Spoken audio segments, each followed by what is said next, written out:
K സിയിലാണ് ഒരു പ്രതീക്ഷയുള്ളത്.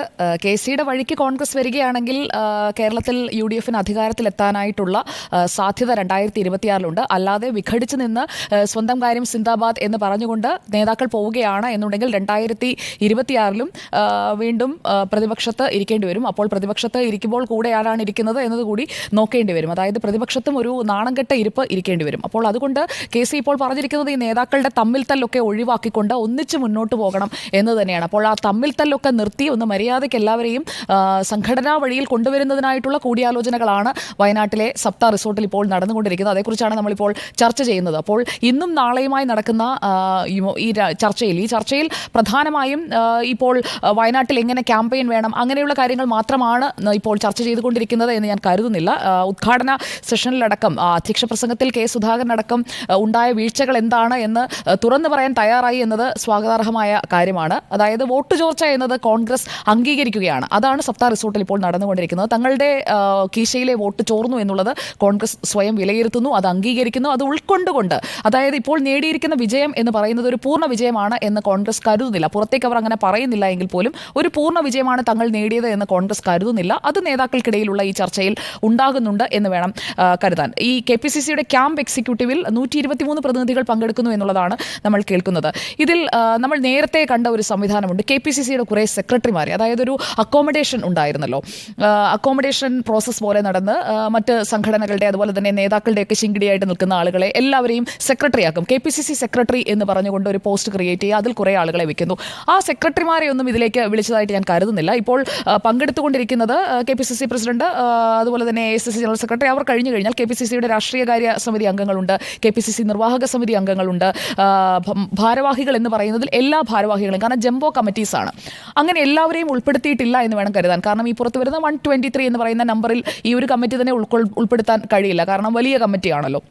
MP-മാർ, MLA-മാർ, DCC പ്രസിഡന്റുമാർ, പോഷക സംഘടനകളുടെ സംസ്ഥാന പ്രസിഡന്റുമാർ, ഇത്രയും പേരെ പങ്കെടുപ്പിക്കുന്നുണ്ട്. അപ്പോൾ ഈ നമ്പർ എന്ന് പറയുന്നത് വളരെ പ്രധാനപ്പെട്ടതാണ്. ഇത്രയും പേരാണ് ഇനി കേരളത്തിലെ കോൺഗ്രസിനെ മുന്നോട്ട് കൊണ്ടുപോകേണ്ടത്. അതായത് ഒരു പുനഃസംഘടനയെക്കുറിച്ചുള്ള ചർച്ചകളൊന്നും ഇപ്പോൾ നടക്കുന്നില്ല.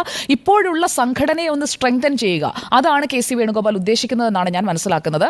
അപ്പോൾ KCയുടെ വഴിയിൽ, അതായത് ഈ രീതിയിൽ സംഘടനയെ സ്ട്രെങ്തൻ ചെയ്തുകൊണ്ട് മുന്നോട്ടേക്ക് കൊണ്ടുപോവുക, അതിനുശേഷം പുനഃസംഘടന, അതിനുശേഷം തദ്ദേശ തെരഞ്ഞെടുപ്പ്, തുടർന്ന് നിയമസഭാ തെരഞ്ഞെടുപ്പ്, അങ്ങനെ പോയിന്റ് ബൈ പോയിന്റ് ആയി എങ്ങനെയാണോ ഇന്ത്യ മുന്നണി കോൺസ്റ്റിറ്റ്യൂട്ട് ചെയ്ത് മറ്റ് സംസ്ഥാനങ്ങളിലൊക്കെ കോൺഗ്രസ് തകർന്നു കിടന്നിടത്ത് നിന്ന് ദേശീയ തലത്തിൽ കോൺഗ്രസ് എഴുന്നേറ്റ് വന്നത്, സമാനമായ രീതിയിൽ കേരളത്തിലെ സംഘടനാ പ്രവർത്തനം കോൺഗ്രസിൻ്റേത് പൂർണ്ണതോതിൽ ശക്തമായി നടക്കുന്നുവെന്ന് നേതാക്കൾക്ക് പോലും പറയില്ല. കാരണം പലയിടങ്ങളിലും ഈ കഴിഞ്ഞ തെരഞ്ഞെടുപ്പിൽ വിജയം നേടിയ കാസർഗോട്ടായാലും കണ്ണൂരായാലും നേതാക്കൾ തന്നെ സമ്മതിച്ച ഒരു കാര്യമുണ്ട്. എന്താണ്?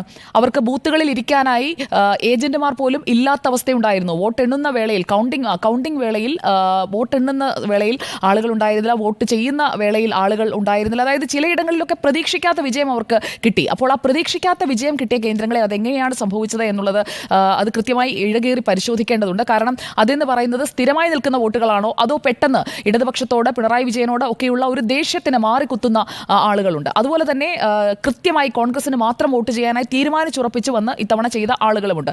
അപ്പോൾ ഉറച്ചു നിൽക്കുന്ന വോട്ടുകൾ, അതുപോലെ തന്നെ ഒഴുകിപ്പോകുന്ന വേളയിൽ ഇത്തവണ മാത്രം അടിഞ്ഞുകൂടിയ വോട്ടുകൾ, ഇത് രണ്ടും കൃത്യമായി വേർതിരിച്ച് അറിഞ്ഞാൽ മാത്രമേ കോൺഗ്രസിന് 2025-ലായാലും 2026-ലായാലും തെരഞ്ഞെടുപ്പിൽ തങ്ങൾക്ക് എത്ര വോട്ട് കിട്ടും എന്നുള്ളത് ഒരു കൃത്യമായ ഒരു കാൽക്കുലേഷനിലേക്ക് എത്താൻ പറ്റൂ. അപ്പോൾ എന്താണ് ഒരു റിയാലിറ്റി എന്നുള്ളത് മനസ്സിലാക്കിക്കൊണ്ടുള്ള ഒരു റിയാലിറ്റി ചെക്ക് എക്സർസൈസ് ആണ് ഇപ്പോൾ വയനാട്ടിൽ നടക്കുന്നത് എന്ന് വേണം മനസ്സിലാക്കാൻ.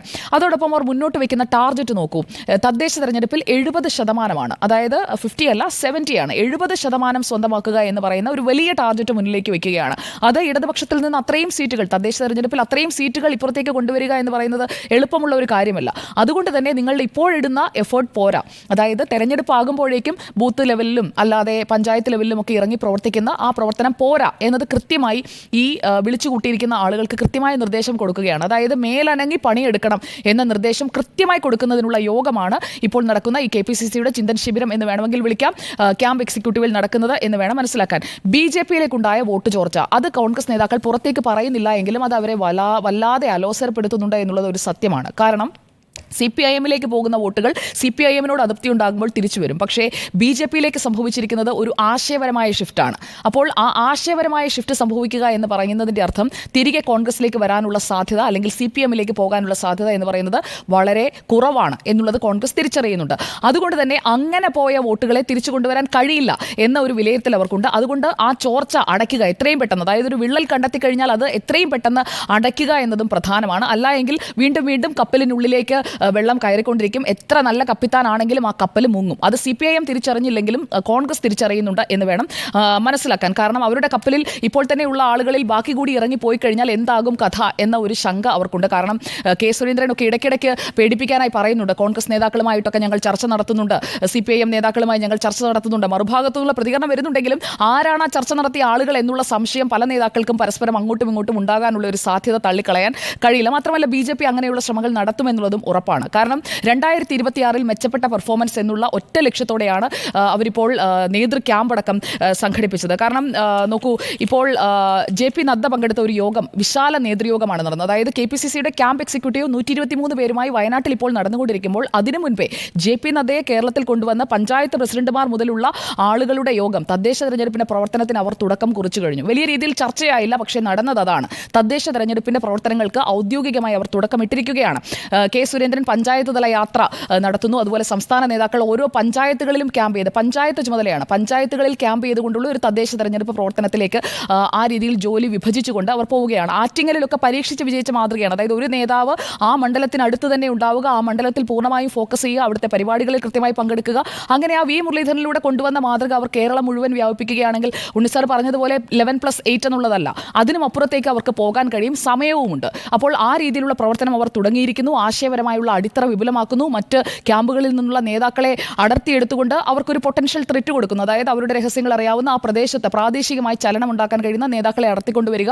അങ്ങനെയുള്ള പ്രവർത്തനങ്ങൾ ഇപ്പുറത്ത് BJP നടത്തുമ്പോൾ KC-ക്ക് വാർ റൂം നേരത്തെ തുറന്നേ പറ്റൂ. അപ്പോൾ നമ്മൾ പലപ്പോഴും പരിഹസിച്ചാണ് പറയാറുള്ളത് KC-യുടെ വാർ റൂം എന്നുള്ളത്. പക്ഷേ ജില്ലാതലത്തിൽ വാർ റൂമുകൾ സന്നദ്ധമാക്കാൻ പോവുകയാണ്. ഓരോ ജില്ലയിലും വാർ റൂം എന്ന രീതിയിൽ ഓപ്പറേഷൻ ഓർഗനൈസ് ചെയ്യുകയാണ് കോൺഗ്രസ്. അതൊരു നല്ല രീതിയായിട്ടാണ് ഞാൻ കരുതുന്നത്. കാരണം BJP മറുഭാഗത്ത് ഇത്രയും ആയുധങ്ങൾ സംഭരിക്കുമ്പോൾ മറുഭാഗത്ത് ഈ ആയുധ സംഭരണി ശൂന്യമാക്കിയിടുന്നത് ബുദ്ധിയുള്ള ഒരു കളിയല്ല എന്ന് KC തിരിച്ചറിയുന്നുണ്ട്. അതുകൊണ്ടാണ് ഈ നേതാക്കളെ വിളിച്ചിരുത്തി നിങ്ങളുടെ രീതിക്ക് ഓരോരുത്തരുടെയും വഴിക്ക് പോയിട്ട് കാര്യമില്ല, പാർട്ടി നമ്മുടെ കയ്യിൽ നിന്ന് പോകും, അല്ലെങ്കിൽ പാർട്ടിയിലെ വോട്ട് ചെയ്തുകൊണ്ടിരിക്കുന്ന ജനങ്ങൾ നമ്മുടെ കയ്യിൽ നിന്ന് പോകും. കാരണം കൂടോത്രം കൊണ്ടൊന്നും ജനങ്ങളെ പിടിച്ചിരുത്താനോ വോട്ട് പിടിക്കാനോ ഒന്നും കഴിയില്ല. അതിന് ഇറങ്ങി പ്രവർത്തിക്കണം എന്നുള്ളത് കൃത്യമായി അവർക്ക് പറഞ്ഞു കൊടുക്കുന്ന ഒരു സംവിധാനമാണ് ഇപ്പോൾ നടന്നുകൊണ്ടിരിക്കുന്നത്. ഗ്രൂപ്പ് സമവാക്യം പാലിച്ചുകൊണ്ട് ചുമതലകൾ നൽകൽ, അതൊക്കെ അതിൻ്റെയൊക്കെ കാലം കഴിഞ്ഞു എന്നുള്ളത് നേതാക്കൾക്ക് കൃത്യമായി പറഞ്ഞു കൊടുത്തു കഴിഞ്ഞ കാര്യമാണ്. നേരത്തെ ഇവിടെ സൂചിപ്പിച്ചതുപോലെ തന്നെ VD സതീശൻ, K സുധാകരൻ, രമേശ് ചെന്നിത്തല, ഉമ്മൻചാണ്ടി ഉണ്ടായിരുന്നപ്പോൾ ഉമ്മൻചാണ്ടി, അങ്ങനെ ഓരോ നേതാക്കളും പറയുന്ന കാര്യങ്ങൾ, ഓരോ നേതാക്കളും അക്കോമഡേറ്റ് ചെയ്യണമെന്ന് പറയുന്ന വ്യക്തികൾ, അവരെയൊക്കെ ഇങ്ങനെ സ്ഥാനമാനങ്ങൾ കൊടുത്ത് നിർത്തുകയും അവരിലൂടെ മാത്രം പാർട്ടിയുടെ കാര്യങ്ങൾ സംവിധാനം ചലിപ്പിക്കുകയും ചെയ്യുക എന്ന് പറയുന്ന രീതി അത് കഴിഞ്ഞു. AI കാലമാണ്. അതുകൊണ്ട് തന്നെ ആ രീതിയിൽ തന്നെ മുന്നോട്ടേക്ക് പോകണം എന്നുണ്ടെങ്കിൽ മറുഭാഗത്തെ ത്രെറ്റ് വലുതാണ്. CPIM മാത്രമല്ല, CPIM-ന് നേരിട്ട തിരിച്ചടി വളരെ വലുതാണ്. അതുകൊണ്ട് തന്നെ അവർ എന്ത് വില കൊടുത്തും തിരിച്ചടിക്കും. തദ്ദേശ തെരഞ്ഞെടുപ്പിൽ അവർക്ക് നില മെച്ചപ്പെടുത്തുകയും അതുപോലെ തന്നെ ഉള്ള സീറ്റുകൾ പിടിച്ചു നിർത്തുകയും ചെയ്തേ പറ്റൂ. അത് അവരുടെ ഒരു പ്രസ്റ്റീജിയസ് പോരാട്ടമാണ്. അതുകൊണ്ട് CPIM അത്രയും സ്ട്രോങ് ആയി ഇറങ്ങും. മറുഭാഗത്ത് BJP വർക്ക് തുടങ്ങി കഴിഞ്ഞു എന്നുള്ളത് കോൺഗ്രസിന് മനസ്സിലായിട്ടുണ്ട്. അപ്പോൾ ആ രീതിയിലുള്ള ഒരു ഫോക്കസോട് കൂടി കാര്യങ്ങൾ മുന്നോട്ടേക്ക് കൊണ്ടുപോവുക എന്നുള്ളതാണ് കോൺഗ്രസ് ലക്ഷ്യമിടുന്നത്. ഇനി ഒരു കാര്യം കൂടി ഞാൻ പറയാം. മുല്ലപ്പള്ളി രാമചന്ദ്രനും VM സുധീരനും ഒക്കെ എവിടെ പോയി? K മുരളീധരന്റെ അസാന്നിധ്യത്തെക്കുറിച്ച് നമ്മൾ പറയുന്നു. മുല്ലപ്പള്ളി രാമചന്ദ്രനും VM സുധീരനും ഒക്കെ ഈ യോഗത്തിൽ പങ്കെടുക്കുന്നുണ്ടോ? ദൃശ്യങ്ങളിലൊന്നും അവരെ കണ്ടതായി ഒരുപക്ഷെ പുറത്തു വന്ന ദൃശ്യങ്ങൾ ഇല്ലാത്തതാണോ എന്ന് എനിക്കറിയില്ല. അവർ രണ്ടുപേരും ഉള്ളതായി അറിയുന്നില്ല. അപ്പോൾ അതൃപ്തരായ നേതാക്കളെ എല്ലാവരെയും കൂടെ കൂട്ടുക, അനുഭവ പരിജ്ഞാനവും അതുപോലെ തന്നെ യുവത്വത്തിന്റെ ഒരു കരുത്തും എല്ലാം സംയോജിപ്പിച്ചുകൊണ്ടുള്ളൊരു ഫോർമുലയാണ് ഉദ്ദേശിക്കുന്നതെങ്കിൽ KC എല്ലാവരെയും കേൾക്കണം. K മുരളീധരൻ അടക്കം. K മുരളീധരൻ പറയുന്നത് അവരുണ്ടാക്കുന്ന ഫോർമുല എന്താണോ അതനുസരിച്ച് ഞാൻ പ്രവർത്തിച്ചോളാം എന്നാണ് K മുരളീധരൻ പറയുന്നത്. അപ്പോൾ കടുത്ത ഭിന്നത ഒരു ഭാഗത്ത് നിലനിൽക്കുന്നുണ്ട്. അതിനിടയിലാണ് ഈ യോഗം നിൽക്കുന്നത്. അത് വെറും വയനാട്ടിലെ 5 ലക്ഷം ഉറപ്പിക്കുക മാത്രമാകരുത് എന്നുള്ളതാണ് എൻ്റെ അഭിപ്രായം. എന്തായാലും ബൂത്ത് വൈസ് DCC റിപ്പോർട്ട്സ് 14 DCC-കളുടെയും റിപ്പോർട്ടുകൾ ബൂത്ത് തലത്തിലുള്ളത് പരിശോധിക്കുന്നുണ്ട്. കർമ്മ പദ്ധതി രൂപീകരിക്കുന്നതിൻ്റെ ആദ്യപടിയാണത്. അപ്പോൾ സാമുദായിക സംഘടനകൾ സംഘപരിവാർ അനുഭാവത്തിലേക്ക് പൂർണ്ണമായി മാറിക്കഴിഞ്ഞത്. ഒപ്പം അടുത്ത തെരഞ്ഞെടുപ്പിൽ ജയിക്കാൻ ഈ കളി മതിയോ? ഇതിനും അപ്പുറം എന്തൊക്കെയാണ് എടുക്കേണ്ട ആയുധങ്ങൾ? അതുകൂടി മനസ്സിലാക്കിയാൽ മാത്രമേ ഈ പാഠം പൂർണ്ണമാവുകയുള്ളൂ. അപ്പോൾ KC-യുടെ വഴിക്ക് പോയാൽ കോൺഗ്രസിന് നല്ലത്, അല്ലെങ്കിൽ വീണ്ടും പരാജയം രുചിക്കേണ്ടി വരും.